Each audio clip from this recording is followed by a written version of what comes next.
Hello, Cman here, back to another video. And today we're going to talk about the sympathetic nervous system, adrenaline, and a general adaptation syndrome. The first part we're going to talk about is the sympathetic nervous system, aka your inner alarm system. Okay, imagine this. You're walking alone at night, you hear a noise behind you, your heart starts pounding, your palms get sweaty, your eyes goes wide. That, my friend, is your sympathetic nervous system kicking in. The sympathetic nervous system is part of your autonomic nervous system, which controls things you don't consciously think about, like breathing, heart rate, and digestion. Its main job? Fight or flight. When your brain senses danger, the hypothalamus hits the panic button and activates the sympathetic nervous system.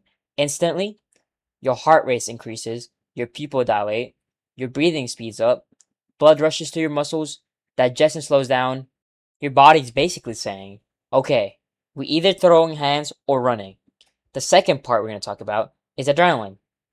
Now let's talk about adrenaline. It's also called epinephrine, is a hormone released by your adrenal glands, which sit right on top of your kidneys like tiny stress hats. When the sympathetic nervous system activates, boom, adrenaline gets released into your bloodstream. Adrenaline job is to increase heart rate, boost energy, sharpen focus, increase blood flow to muscles, so it basically turns you into a temporary action hero mode. Have you ever lifted something surprisingly heavy in an emergency? React super fast during a near accident? Feel shaky after something scary? That's adrenaline. It's like your body chugged 5 energy drinks, but biologically. The cool part, the system evolved us to protect us from predators. The awkward part, now it activates during presentations, texts from your crushes, and AP exams. Your brain can't tell the difference between there's a tiger and there's a test. The third part I want to talk about is the general adaptation syndrome. Now here, where things get serious. What happens if stress doesn't go away? That's where hand sales general adaptation syndrome comes in. This theory explains how your body responds to long-term stress in 3 stages. First stage is the alarm stage. This is the immediate reaction. Sympathetic nervous system activates. Adrenaline floods your body. Fight or flight begins. Example, you found out you have a big project due tomorrow. Panic mode activated.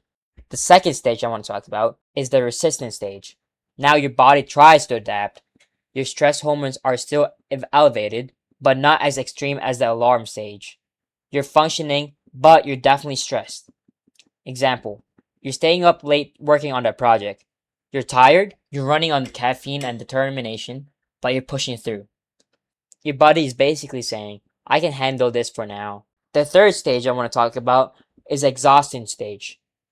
If stress continues too long, your body runs out of resources. This can lead to burnout, weakened immune system, illness, and extreme fatigue. Example, after weeks of non-stop stress, you finally get sick the second break starts. That's not a coincidence. That's exhaustion stage. Your body is like, I kept you alive, and now I need a nap. And I also want to talk about why this matters. Understanding this helps realize stress isn't always bad. It can save your life.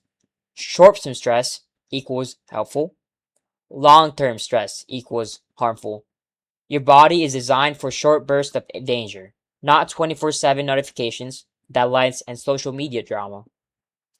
So next time your heart starts racing before a test, just remember, it's not random. It's your sympathetic nervous system and adrenaline trying to turn you into a survival machine. Maybe dramatic, but effective. If this helped you understand stress like a little bit better, drop a like, subscribe for more AP Psych content, and I'll see you in the next one. Cman out.